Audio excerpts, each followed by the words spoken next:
Yo, what's good, everybody? Joey J. Ping here, checking in live, respectmyregion.com. We're here on another episode of the New York Cannabis Podcast, brought to you guys by Trees, our premier partner for all things loyalty, e-com, payment processing. And they recently launched their Trees Pay program as well. So check out Trees if you guys need it. But we have a very special guest today, you guys. We have two special guests today. We've got Richard, the owner of Flor de Fred, which is in Ozone Park, this Queens area of New York City. And then we got Jazlyn over here to his left. Jazlyn is the vice president of marketing and business strategy. Did I say that? I got it in the sentence. You just told me. Yes. It's the short-term memory, guys. I smoked a fire joint before I got back to my house. But everybody, we've got a wonderful show planned for you guys today. I love New York. I know you guys love New York. I don't know if anyone is more prouder of where they come from than New Yorkers. You know what I'm saying? I love it, man. That's for sure. Well, I appreciate you guys joining here today. We're going to have a good one. We're going to start off with this first. The thing that stands out the most to me, you guys, Flor de Fred. I don't think I'm saying it right because that O has a little NJ or a symbol above it. And you guys see the glasses. I can't see well enough. So explain to me the name. How do I say it right so I can stop butchering it for the rest of the episode? Yeah, you're saying it correctly. It is Flor de Fred. The reason why we added that mark above the O is so that people in English can pronounce it. In Spanish, it is Flor de Fred. Flor. So we don't expect everyone to roll that R. So we wanted to make it, of course, more accessible to the community. Who's the Latin individual, Jazlyn? Who's the Latin individual in the whole team? Is that you, Richard? Who is it? We all Dominican over here. There it is. There it is.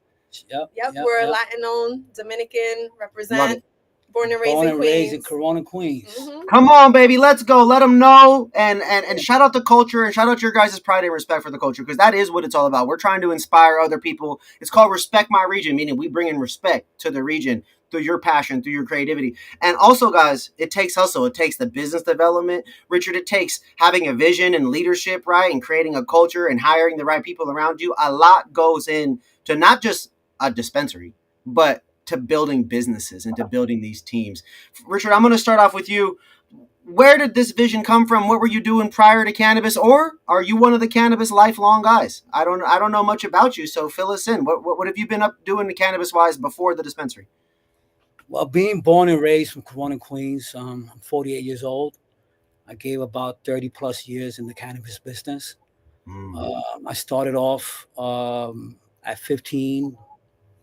Small level, doing a lot of little retail. I had a real big spot at one time that was very well known in Corona, Queens. Wow.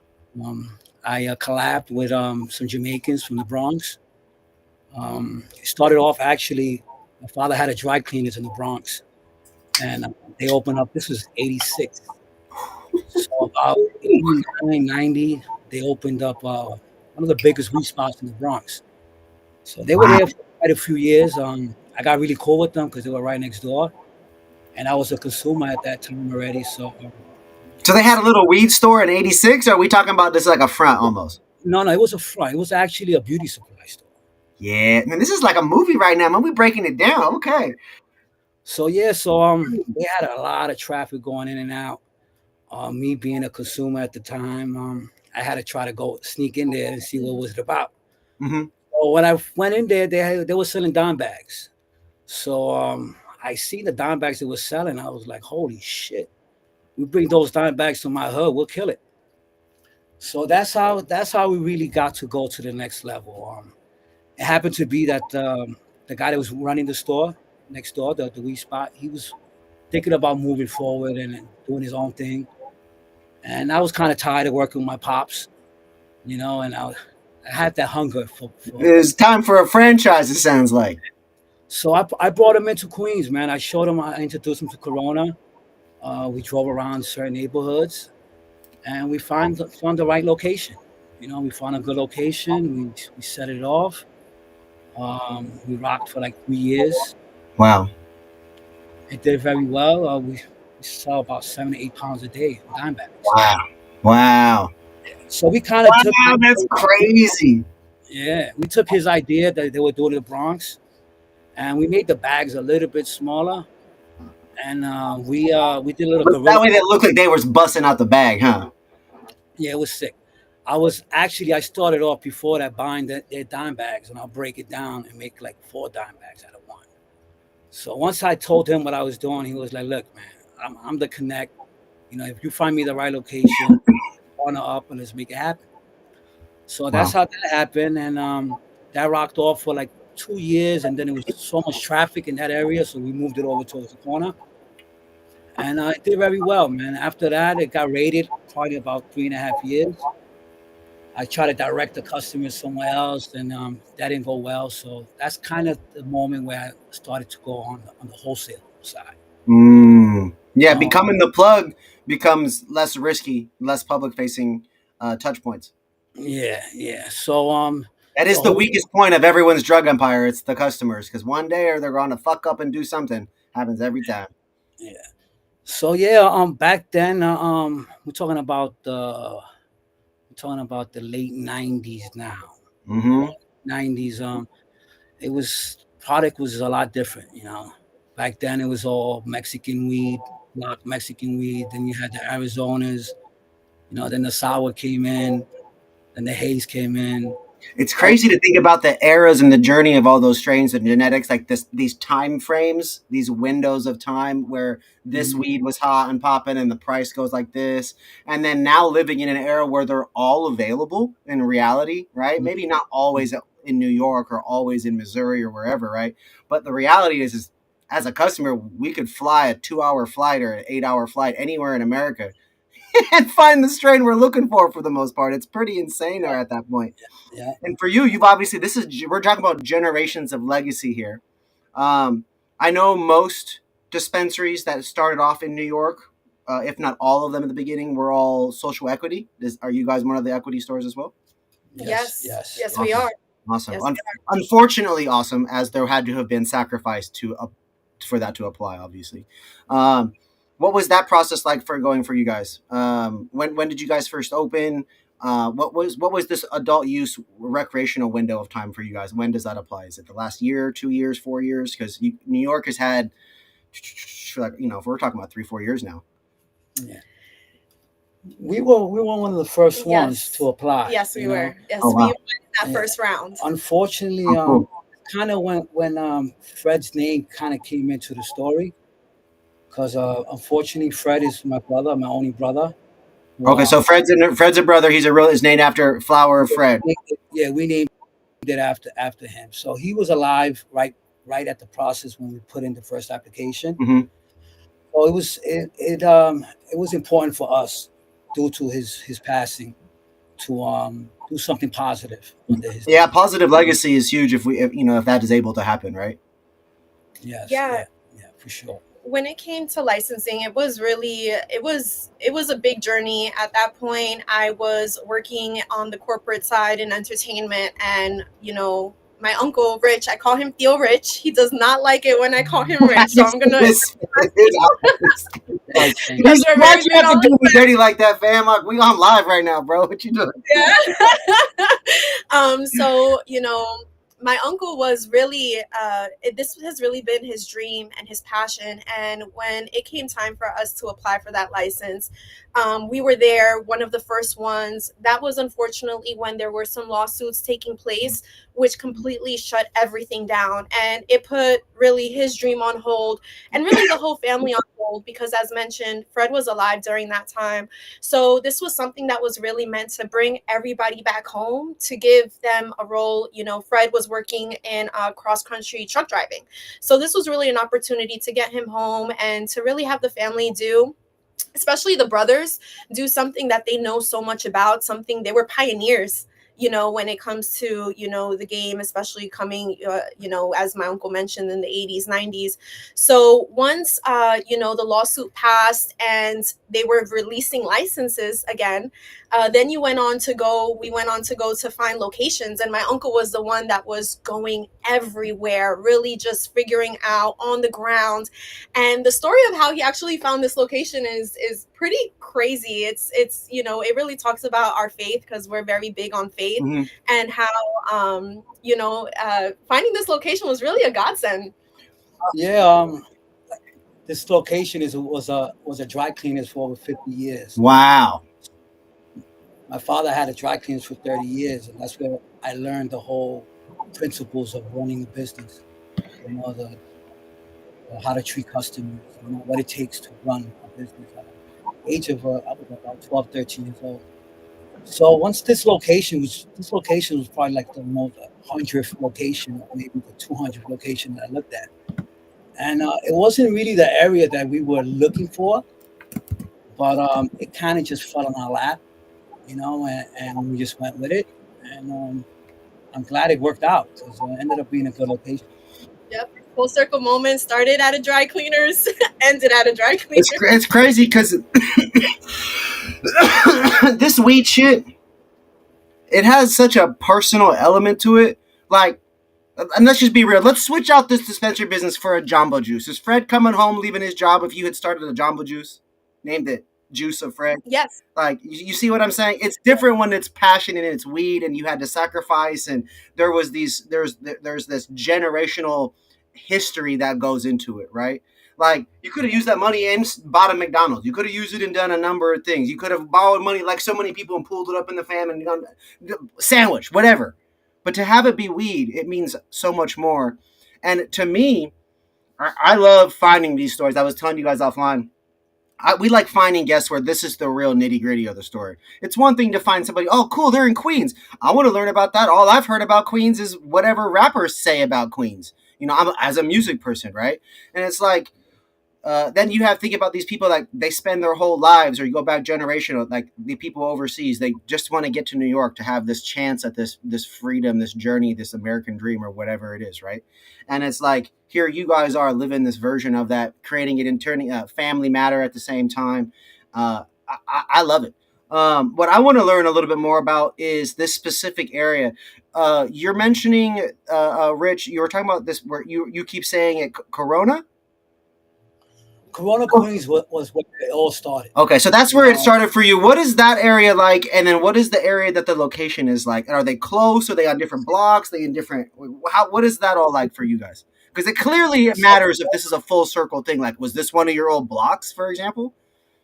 Yeah, it started off on one of my original blocks on 99th Street and 41st Avenue. Wow. Corona. But then the real spot that I told you that did very well, that was on 144th and National. I believe it's about 2-3 minutes away. Some of those customers come to the dispensary now. Did we convert them? Yes. Actually, that's a good question. Quite a couple customers came in here, and they we related because they from my neighborhood. And once we started talking, I was like, "Yeah, I'm from Corona, Queens too." And he was like, "Yeah, yo, remember this and remember that?" I was like, "Yeah, that spot right there, that was mine." So yeah, that definitely, you know, it definitely feels good. You know what I mean? To come from so many years of so much struggle to be where we at right now and to do it legit it's a dream come true. Jazlyn, for you, some commentary as how this makes you feel watching your family, the older generation, people you look up to when we grow up, right? Like, being able to do that. I mean, you see him now, how he gets excited talking about those moments. We celebrate that. What do you feel like? How does it like for you now working in that, but also having the family tie? Yeah. So, you know, growing up, I looked up to, you know, that's my Theo, that's my uncle. Like, I see him as, you know, my father, my uncle, my big brother.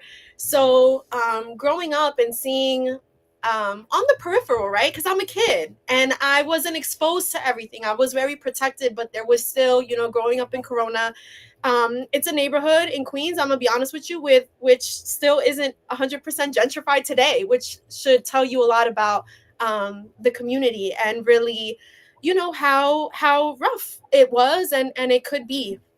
So yeah, they say New York was a different beast in the 80s, 90s, right? That's like, I've somebody who's only been there 3 or 4 times in my life, and then movies, like, I don't know, we don't really know what that means. Maybe you can elaborate. What is it like is normally with, or what is an area like without the gentrification?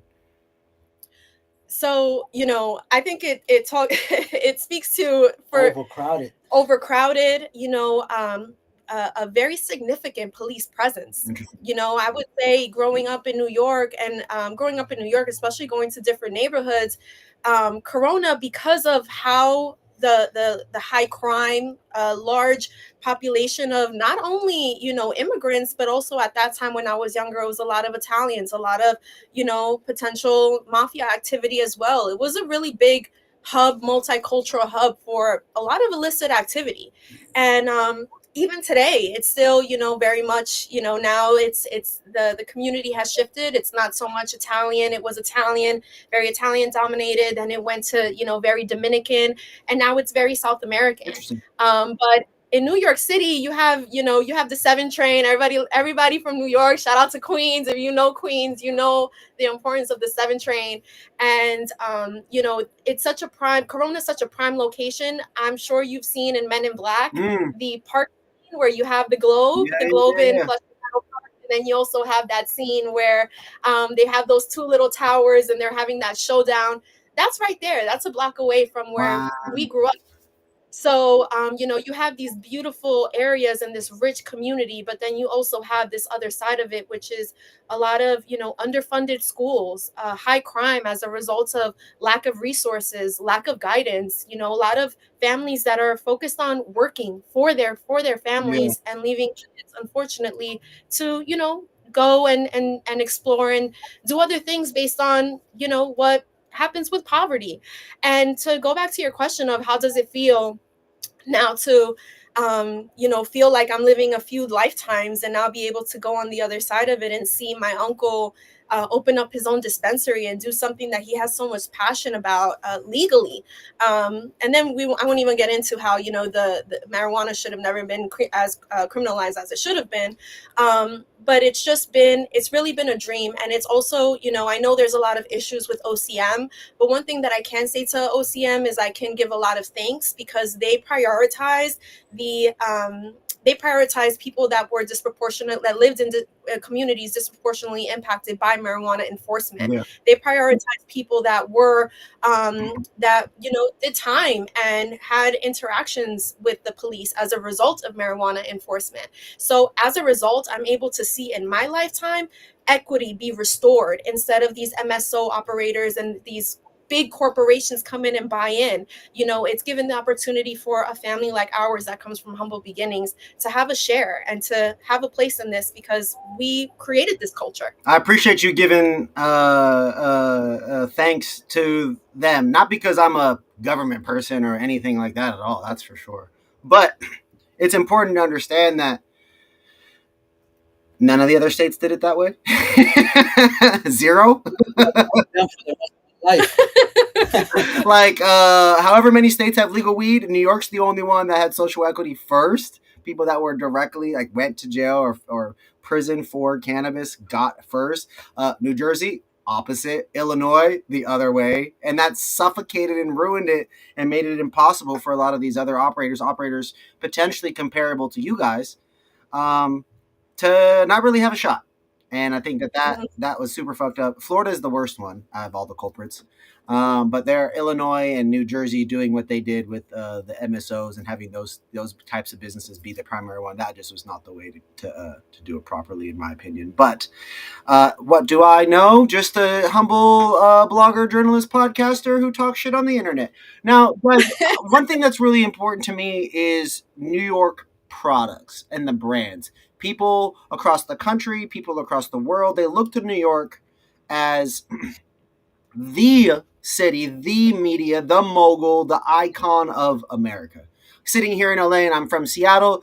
Oh, the West Coast, the West Coast. You talk to enough people that are international and they mention New York almost a lot more than LA, unless they're talking about baseball and the Dodgers and Shohei and all that stuff, which shout out to them. Now, with you guys, every time I go to New York, there are great products. Flour's not exactly where we all want it to be yet, but give it another year, 2-3 years, the genetics, the rounds and growing. I will expect it to be very close to Michigan and California in terms of the best. But right now, I'm interested in knowing what you guys think, because whatever I get when I'm there is whatever other people recommend to me, right? And so for you guys, what do you guys enjoy? What are you smoking, drinking, eating, vaping? What do you two guys enjoy? If I could get 2 products from each of you that you guys just really enjoy and want to shout out, I think that would be fantastic. Right now, the products that I'm really looking into right now are the ones that are getting ready to come out. are the ones that just came out, Mhm. which mostly are a lot of micros. And New York's I on the see them. micro era right now, right? A lot of those are coming online, kind of at scale. So that's what's really standing out to me the most right now. Cool. When it comes to quality, How big are the micros, right? Like if let's say Jazlyn had a micro license or something like that, how big is her grow at the biggest it can be? Because I've heard this term over the last couple of years, but I don't know what to compare that to. But I have From my understanding, I'm not a grower, but I'm associated with a lot of growers and a lot of people that got micros. And I guess it depends on how busy the store is. If you have like a regular store that has about 200 people coming in a day, I'm thinking you could probably only supply about 50 stores. But if you have, like, let's say, them stores in Long Island that's doing very well, like Happy Days, yeah. you need like 5 Happy Days, and Grain that's it. Stars or whatever the other one is that's out there. So I think it's all about trying to grab those good ones before anybody else gets them.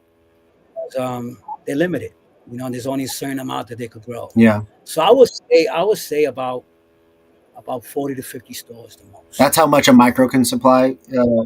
Regular store is not. That's I'm thinking Happy Days and Yeah. Strange Stars. I wonder what that equates to in like how much canopy and square feet they have. I feel like I had talked to a brand called Five Boroughs back in the when we first launched the New York show, and Yeah, I'm familiar with them. yeah, I believe he's a micro if I'm not mistaken. And I don't even think it was 100 lights. Like I don't think it's a very large commercial cultivation. You know what I mean? Have you been to a lot of those? When like, do you guys go visit the flower and check that kind of stuff out? Is that a thing in New York? Are there grows around the city? Yeah, I haven't really had too much time to visit too many, especially in the city. But my buddy Brian Starks is shout out to my boy Brian. He was one of the ones that helped me get in this business. That's cool. So he has a micro that's gonna come out, Reserve Gardens. That should be up and running in about 5-6 months. So I'm looking forward once he has it ready. Who are some of the micros that you are enjoying or appreciating a little bit more right now in the store? Right now, the one that stands out to me the most, which we just got in contact with them a couple of days ago, is J Cannabis. J Cannabis, as of right now, impressed me. Okay. They have very good flower, high-end, pricey, but I believe they're probably the best right now. Is that something you guys have, or is that something you're planning on picking up? Well, I'm thinking they should be here hopefully by Wednesday. Oh, no. Oh, yeah. So this is a fresh drop. Okay. Let's go. This is a little RMR exclusive. We love that. Appreciate that. There's a few other ones that are right next to them, but come on, share. I gotta know. Come on, I'm a smoker. This door here behind me has like 57 joints in it. You know what I mean? I'm trying to like not go grab one right now, so I gotta know. Yeah, so Priscilla Gardens is a new one. They're good. They're micro. They're woman owned. Okay, here we go. Super fly product. They gave me about 3 samples. Out of the 3, I really only liked the one. But I associate with other dispensaries, and they put me on a couple other ones that were good. So cool. I'm actually waiting for his new drop that's going to come out next week. So I'm hoping that it's better than what I see. Come on, man. Good weed is good weed. Unless they're like your neighbor or in the same city, potentially, I could understand why you wouldn't want to put money in their pockets. Potentially, but I feel like, this is just me, I feel like New York has enough people and enough tourism that you guys there's enough for everybody still. That's just me. You know what I mean? Yeah, I'd rather put the money in a New York raw, all day, every day. Yeah. You know what I mean? But at the end, I'm a businessman. I've been doing this for years. I need to bring in what I feel belongs in Queens. Yeah. I don't think anybody else could do it better than someone that's been doing it for over 30 years. I don't think I've ever heard anybody on any of my shows ever say, yo, I don't think you guys got to understand. I gotta bring in the weed that my city needs. It belongs here. Like, I don't think I've ever heard that perspective and felt that conviction about that. Like, I'm not trying to make fun of you or nothing. Like, I laugh at it because it's like, yo, you guys, there's different reasons to do this. You know what I'm saying? It's okay to do it for the money. It's okay to do it as an investor, the owner, the operator, to do it because you love it. You want to help people, the weed, the medicine. I'm here for every version of all of it. Like, sure. But like this right here, is definitely a new version of all that, and a great reason why people should care more about the weed they put on the menu for their community. This is a great example to highlight. Now, Jazlyn, I got a couple questions for you. Smoker, edibles, vapes. What's your thing? Beverages. I would say edibles. Okay, so let's talk edibles because I'm familiar with I some of used the to good be ones. a smoker. We try to keep her focused. She has a lot to focus on. So. I'm a big fan of those live resin gummies from MFNY, but I'm also Yes, familiar with the yes. sleep gummies from Heirloom. I like those too. Heirloom is great. MFNY is great. What are some of the other John- brands that are maybe not as big as those companies that you could highlight for us today? Nice.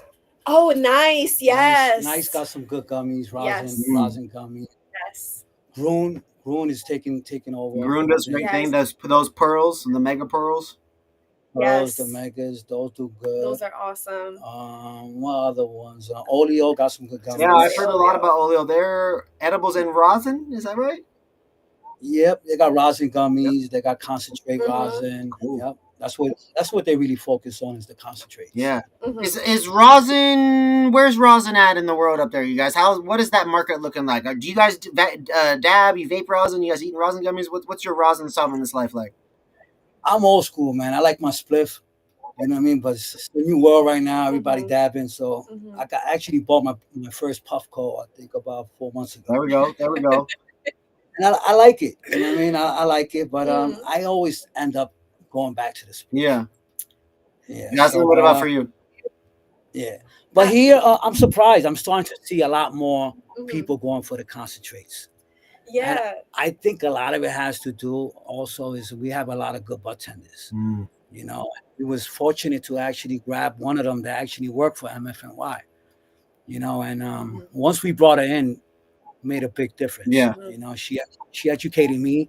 You know, she educated all the other bartenders and educated the customers. And I seen a big change in the last 2-3 months. You know, with people more interested. It's all about describing what you know. You know what I mean? Yeah. So she's good at doing that. So she pulled in a lot of customers that was just messing with the oils, and some customers were looking for more on the healthier side of the cannabis. And she was great on doing that, you know, and teaching us how to explain it better. It's important as leaders to surround ourselves with people, right? They always say don't be the smartest person in the room, right? And I know I've always noticed that the best dispensaries, in terms of revenue, in terms of even like it can't always be based on dispensaries revenue being the best, right? You can be in a small town and you're not going to compete with someone in downtown LA or downtown New York or whatever it is, right? But the reality is like you really check off all the boxes and you can compete with customer service. And the more things you mention to somebody in a helpful manner, not like a sale, like, yeah, this is for sale today. Like, hey man, it's hot outside. You need a beverage on the way out. Like just the way you frame things and talk. And I know New York is this balance between being really forward, but also being like hospitable. It's like this mix between being forward and like Southern hospitality, if you would. Everyone always treats you like fam as long as you show respect and give respect. And that's pretty standard in most places. It's just reciprocates and kind of looks differently. But I know that when the education gets caught up there in New York, you guys are going to be some of the best salespeople, some of the like running around. Like there's got to be a cannabis budtender trivia or competition down the road because the passion that you guys are going to have by the time the education catches up, it's going to be huge. I mean, you got to think California is 20 plus years of dispensaries. Washington, Oregon, Colorado, similar numbers. It's an unfair advantage from like a distance standpoint. And by the time New York gets up in that 10, 15, 20 years of having adult use and medical dispensaries and just terps, and then having it trickle down to these other topics, it's going to be really cool to see cannabis retail eventually from a knowledge standpoint get to that level where you have like someone at the mall who knows all the brands or somebody at Costco who knows all the different products, right? Like true experts to some degree. One of the things that has me, I've been wondering this whole episode is like some of the most popular products for you guys there in Queens. What does that look like? Are people smoking grams because you guys were nicking and diming back in the day? Are they buying dubs? The Seattle dub sack, you know, the Gary Payton 20 sack where we're from. Like what is the SKUs that really move in the in that Ozone Park neighborhood? Well, before we got into this location, I did a lot of research. I did a lot of talking to people in the neighborhood, and we seen that it was a lot of ranges of quality. Some people we have certain people that doesn't have that much money. Mm-hmm. Looking for more of the affordable side. So we basically try to have something for everybody. We have dime bags. We have bags that you walk out the store for $11.30 after taxes. We got pre rolls for $8-9. And then we keeps on going up. We got a gram and a half. We sell dub sack for about $16. Then we got apes that we sell for Yeah, $24. yeah, yeah. That And $25 then eighth moves. People fly. Those fly. Doesn't matter what it is. People buy it. It's crazy. no, and we got something good right now. Those mini marts for $24, they flying. Oh, So, yeah, that's That one. cherry pie. he's like, okay, let them know. Cherry pie. I like that's a classic too. Yeah, so we basically try to have something for everybody, you know. Mhm. And then after that is just knowing the product that you're selling, and directing the customers so they can have the right experience. Yeah. Do you guys? I know most people categorically at a dispensary, the top three tend to be flower, pre roll, like vape, or flower, pre roll, edible. It kind of depends where you're at. It tends to be vape Mm. most often. Would you guys say For your us, it's top three categories would follow that same trend? flowers, pre-rolls, and Mhm. Yeah, vapes. flower, pre rolls, Yeah. and vapes. Who are Yeah. those big vape companies that are out there? I've met a few across the country that are what people would consider them multi-state brands. They're definitely not multi-state operators by like that evil definition. You know what I mean? But I've had some really great guests all over the last years. I'm thinking of this group out there called Jaunty. We're trying to book a show with again. Um, Mhm. who are some of the local vape brands that you guys carry there? And who are some of the ones that are supporting you guys, and who are you guys proud to carry? I'm sure you guys all of them, but like, who are some of the standouts? I think our day one has been Heirloom, Mhm. Jaunty, Coco. MFNY. MFN. Mhm. It's been there from day one, and they're Yeah. still Yes. holding it. Yeah, I really love Not those the live resin gummies. I just have to shout that out again. Sorry, I don't. Every time I think about that, I just go back to those damn because they show the genetics of the strain on them. Like that shit just gets me every time because it's excuse my language, it's fucking Mhm. different high every time on every like it's. Anyways, gets me going. I love that brand and their dabs too. Good. I one time I did 13 of their live resin dabs at an event in a row out there in New York. Shout out, love shout out to MFN. them. Yeah. Shout out to They throw MFNY. down, man. They throw down. Okay, so it's the holiday season, you guys. We just had Halloween, costume Mhm. parties, events, sessions, all that good stuff, right? Candy, that's fun. I just had a green Snickers earlier today that I found Mhm. from my Halloween stash.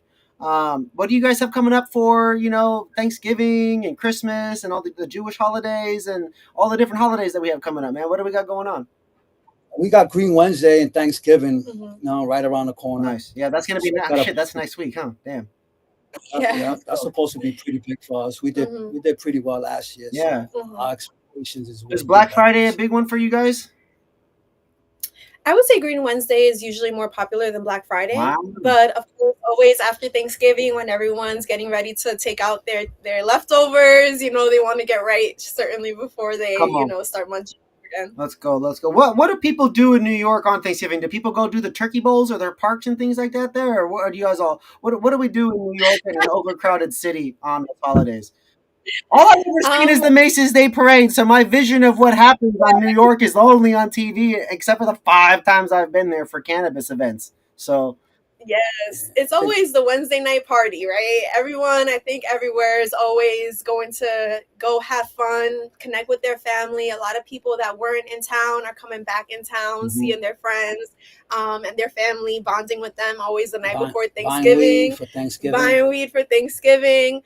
And then on Thanksgiving Day, it's all about eating. Like everyone is just eating. I think that we are all, because we're such a, I think, overpopulated. I don't want to say overpopulated. We're a very Very populated populated city. city. It's very much the the drive-bys, going to, you know, your friend's house, and then visiting and doing your little stops that you do during the day, making sure that you're eating as much as you can, your to-go plates. And it really is, you know, as far as us, you know, it's really all about just chilling, bonding with the family, with a dash of party. Are you guys going to be open on Thanksgiving? I know some dispensaries close, some of them open. Yes. Yeah, we're gonna open. We realized last year we only opened for about 4 to 6 hours, and it was busy from opening to closing. You know, so I mean, the reality is, people, it's still a day for a lot of us, right? There's some of us that get to move around and do the family and spend all day, but then there's like 20 to 40% of us that are still working. You know what I'm saying?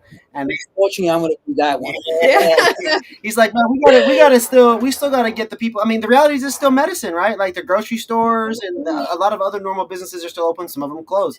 I appreciate both. And I appreciate you guys being flexible and doing it whatever you guys see fit. I like that you did it last year. I like that you're doing it this way. To me, it's whatever makes sense for you guys. You know what I'm saying? And shout out to the team and the staff that are going to make this stuff available to help with that mission as well.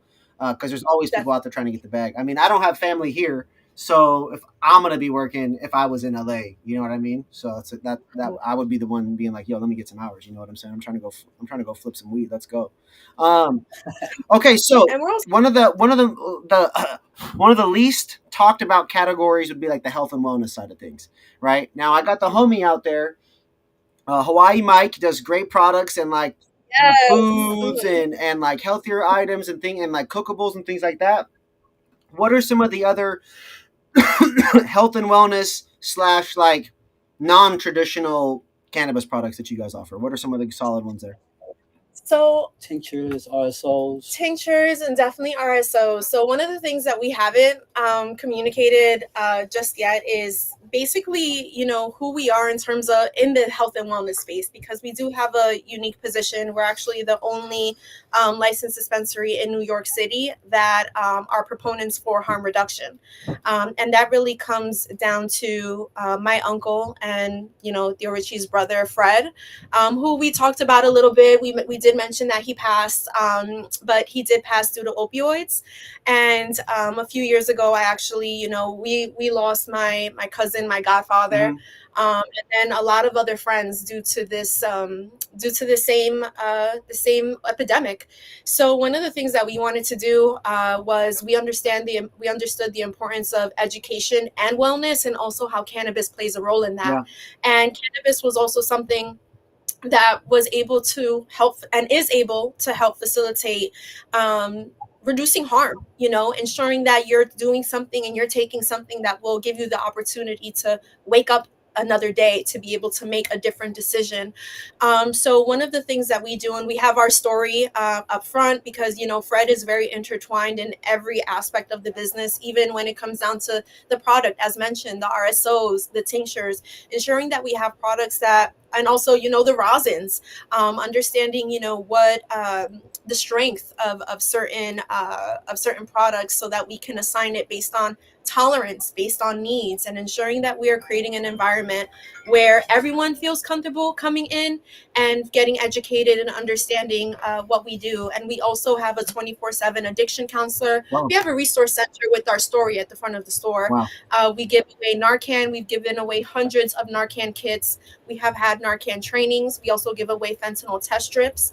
We've given away hundreds of them. Xylazine is also not an opioid, but we also have Xylazine test strips for the community as well. So that's really been our focus when it does come to the education and health and wellness, is ensuring that, you know, we're educating folks. And one of the things that we've heard is how stigmatized and how so many people don't talk about it, and you would never know. It's not happening if you just don't talk about it. It's not happening. Look the other way, right? It's not in my community, so it's not a real problem, right? Absolutely. Nobody that really close to them. While meanwhile, tens and tens and tens and tens of thousands of people are dying. Kids, parents, brothers, sisters, uncles, moms, all grandmas. You know, grandma, yeah. Anybody that falls and breaks or hurts themselves, they're prescribed a pill first. 100%.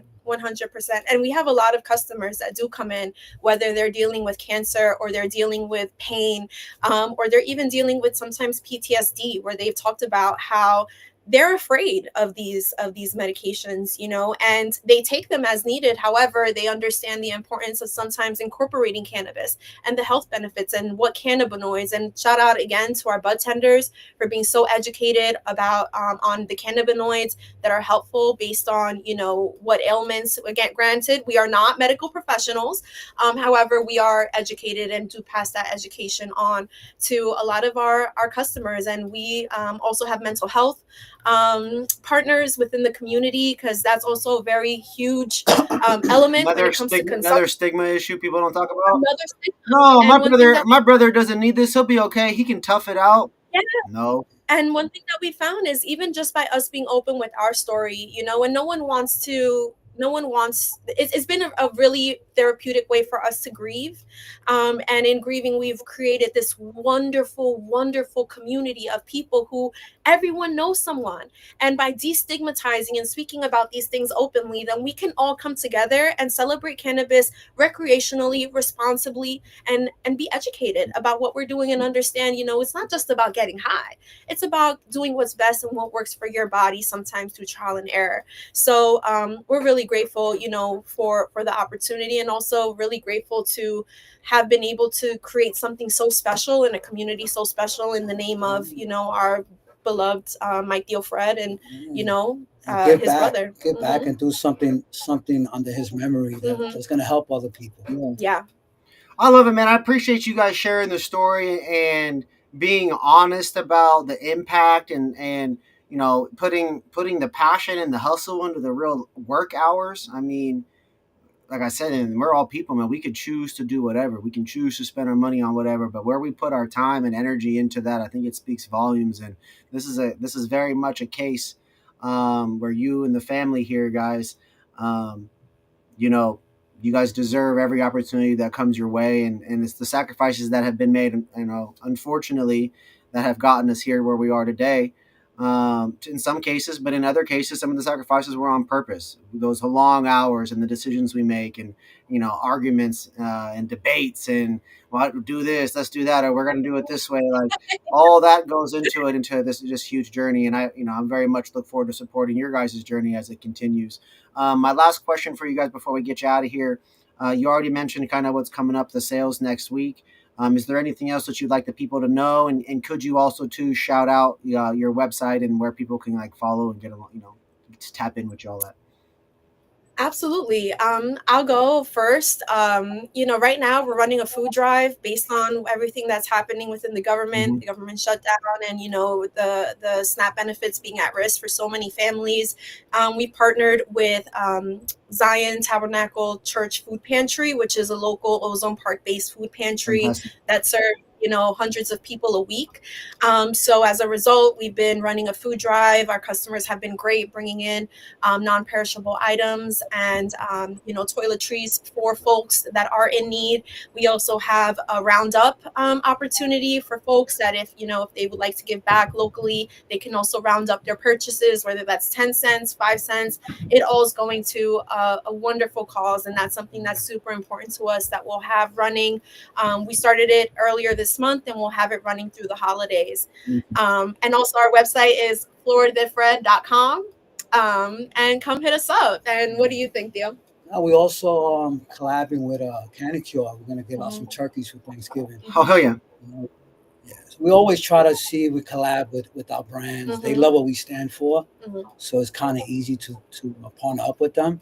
So, and we also go to the community board in our town and present ourselves and let them know what we stand for, what we're trying to do, and see if they could give us some type of guidance on who really needs this.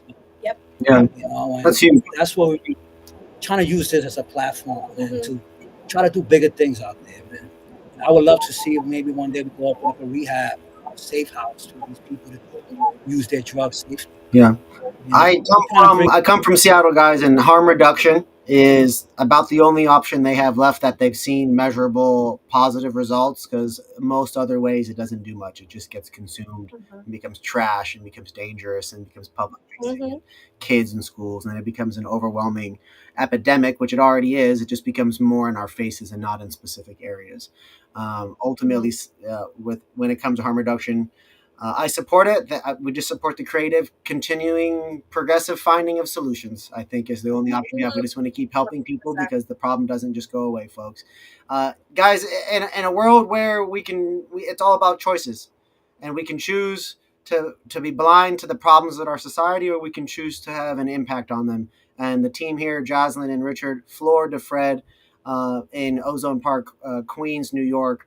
As you guys have heard on the episode, they are doing a variety of things to have positive impact on their community, ranging from the rehabilitation type of services, the food services, the perishables,